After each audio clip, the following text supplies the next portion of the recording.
ხშირად ვატარებ თქონმე დაკვეთილებს, როგორც ქართული ჭიდაობის ისტორიაზე, ისე ქართულ მოჭიდავეებზე, ქართული ჭიდაობის ისტორიაზე და საქართველოს ისტორიაზე. ანუ ვერ შევდგებით მოჭიდავეება, ვერ ვიქნებით მოჭიდავეები, თუ ამ ჭიდაობის ისტორია არ გავიგებთ.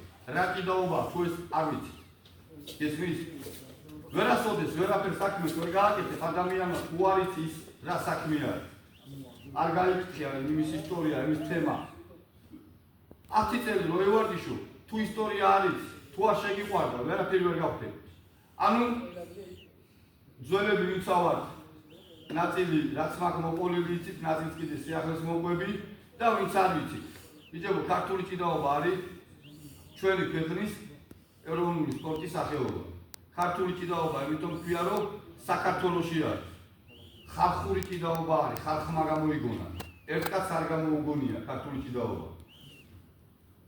ოდის პირველ საუკუნიდან და ჩვენ გათავისუფლდე კიდე დიდი ტურნირები ტარდებოდა. ოლიმპიადები ტარდებოდა ქართულ ჭიდაობაში, ისტორიაში არის. ისტორიულ წყაროებში არის მოხსენიებული. ანუ ძალიან დიდრები ვარ. ძალიან მაგრები ვარ, რომ ამ პატარა ქვეყანას ასეთი ლამაზი სანახაობრივი ჭიდაობა გვაქვს. დედა ჭიდაობას ვეძახით, ქართულ ჭიდაობას. როგორც დედა გვიყვარს საკუთარი დედა, ისე უნდა გვიყვარდეს ჩვენი ქართული ჭიდაობა. განამარტო მოჭიდავეებს. ნებისმიერ ქართულ ადამიანს, გინდა ქალს და გინდა კაცს. გავიგეთ ბიჭებო. ეს ჭიდაობა წამოვიდა ჭიდილიდან როგორ? ადამიანი განვითარება რო დაიწყო, ერთმა მეორეს რაღაცა გააბრაზა. გაბრაზებულმა ხელი კრა და წააქცია. მეორე წამოდგა, მანაც კრა და წააქცია. გავიდა 1 წელი, 2 წელი. ვიღაცას კიდე მოუვიდა ერთმანეთში ჩხუბი. ვიღაცა ხელი კრა, ფეხი დაუდო და ისე მიკრა.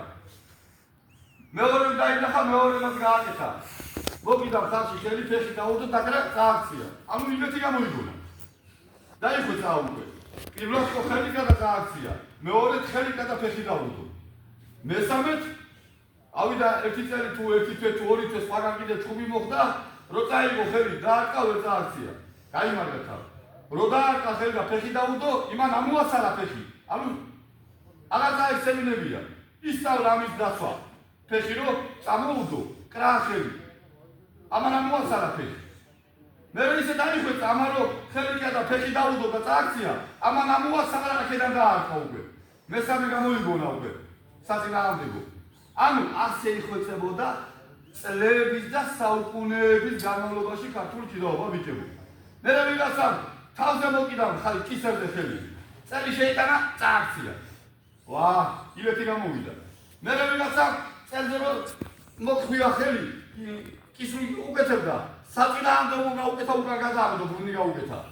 ანუ ნელ-ნელა შეისო ილეთი. ვიღაცამ წელზე მოხვია ხელი და ისე გაუკეთა მოგვერდი. გამოუვიდა. დაინახეს რა კარგია. ეხლა იმის საწინააღმდეგო ვიღაცამ გააკეთა კიდე. ამიტომ ქვია ხალხური ქართული ჭიდაობა. ქართული ჭიდაობა ერთკაც არ გამოუგონია. გამოიგონეს ხალხმა, ქართველებმა წლებისა და საუკუნეების განმავლობაში. ბიჭებო და მოვიდა დღემდე ამ სახით, პროფესიონალური სახით უკვე ქართული ჭიდაობა. სოფლიოში 500 ჭიდაობის სახეობა არის. აი მაგალითად თურქეთს 1-5 სახეობა აქვს ჭიდაობის. სხვადასხვა ქვეყნებს ზოგს 1 აქვს, ზოგს 2, ზოგს 3. საქართველოში ბევრი ჭიდაობის სახეობა გვაქვს. მაგრამ მივიწყებული სახეობებია. კლავური, ცალხელი გაკოჭილი აქვს, ცალხელი ჭიდაობა, მკერდული, ორივე ხელი გაკოჭილი, სხვადასხვა სახეობები, სულ 8 სახეობაა ქართულ ჭიდაობა. საქართველოში კიდე ჭიდაობების, მაგრამ ის ჭიდაობები რაღაც მივიწყებულია და სახეობად არის ჩამოყალიბებული ერთი ქართული ჭიდაობა. რომელი ჭიდაობას სოფლიოში ვახსენე რომ 500 სახეობა ჭიდაობების ყველა აღიარეს, ყველა ქვეყანა აღიარეს.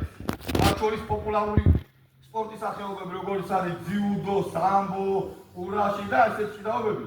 ანუ ყველა აღიარეს რომ ქართული ჭიდაობა არის ყველა ჭიდაობის ამბავი და გასაღები. მე გითხარით რომ ქართული ჭიდაობა პირველი საუკუნიდან და ჩვენ წელთაღრიცხვის თვალდეც იყო, მაგრამ ძიუდო მე-19 საუკუნეში შემოიგეს. სამბო მე-20 საუკუნეში შემოიგეს. ქართული ჭიდაობიდან გადაიგეს სამბო.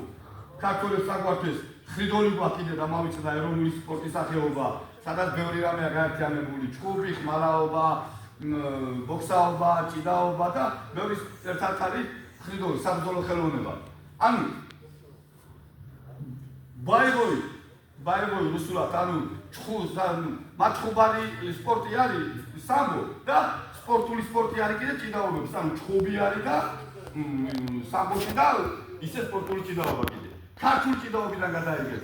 ილეთები, წესები ყველაფერი და დავმეორდები ყველა ეროვნული ჭიდაობების სახეობების ქვეყნების აღიარებენ რომ ქართული ჭიდაობა ყველა ჭიდაობის ანბანი და გასაგები. ანუ რას ნიშნავს? ქართული ჭიდაობიდან გადაიგო ყველა.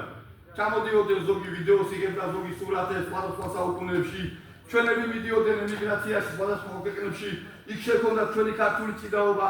იქ მერე ზოგმა ჩოხა შეცვალა სამოსი რა. იმანო ზოგმა გრძელკლავიანი, ზოგმა მოკლეკლავიანი, ზოგმა ტყავები და ჩამოაბეს უკან თურქეთში ან სოფლიოს პირველობა ტარდება, აბა ჭიდაობა ქვია, ქართული ჭიდაობის დაერი ჩოხა და ბოლოს დაგრძელებული ტყავით. აი ესეთი ცვლილებები თორე ყველაფერი კისრული მოგვერდი, როჯური, ბრუნი, რაც კი ილეთებია ქართულ ჭიდაობაში, ყველა ჭიდაობაში, ანუ ქართული ჭიდაობიდან არის გადაღებული. წესები აქვს შეცვლილი ზოგს შეფასებები, ზოგს ფორმა, მაგრამ ილეთი როგორც კეთდება, რანაირი ფორმაც არ უნდა ჩაიცვა, მოგვერდი ყველა ერთნაირად კეთდება. რა მნიშვნელობა აქვს ფორმას? მოგვერდია, კისრულია, გარესარმა, შუასარმა. ანუ ქართული ჭიდაობიდან არის გადაღებული და ასეთი მდიდრები ვარ. ყველაზე აი ახლა 2018 წლის 29 ნოემბერს, 28 ნოემბერს ზოთარმასულ შეიძლება ერთგეში ხდებოდა. სოფლიოს არამატერიალური ძეგლის სტატუსი მიენიჭეს ქართულ ჭიდაობას. გავიგეთ ბიჭებო.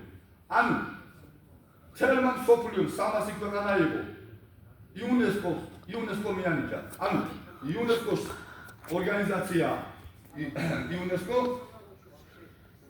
300 ქვეყანა იყო წარმოდგენილი ჩვენი ქართული ჭიდაობის ისტორია 300 ქვეყანას დაანახეს, მისი წესებით, მისი ისტორიით, მისი ილეთებით, ტექნიკური თუ თეორიული, პრაქტიკული და ყველამ დაიჯერა დაწუნდა რომ მართლა ულამაზესი ჭიდაობა, ქართული ჭიდაობა, მართლა უსაყვარლესი ჭიდაობა, მართლა ვაჟკაცური, რაინდული, სანახაობრივი და არამატერიალური ძეგლის სტატუსი მიენიჭეს ბიჭებო.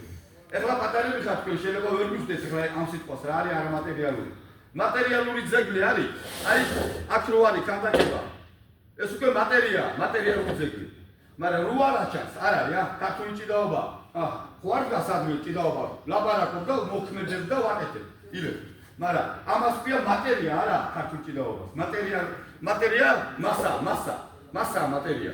არამატერიალური ჭიდაობა არის ქართული ჭიდაობა. არამატერიალური ძეგლის სტატუსი მიენიჭეს. ანუ როგორც არის ილია ჭავჭავაძეს ძეგლი, აკაკი წერეთლის ძეგლი და სხვა შოთა რუსთაველის და სხვა ჩვენი დავით აღმაშენებლის და სხვა ჩვენი ქართული და არამარტო ქართული ღირსშესანიშნავი და მართლა ეროვნული გმირების ძეგლები ისე არის ქართული ჭიდაობა, არამატერიალური ძეგლის სტატუსის მქონე. ანუ იმ ხელას ამაკები უნდა იყოს თქვენ.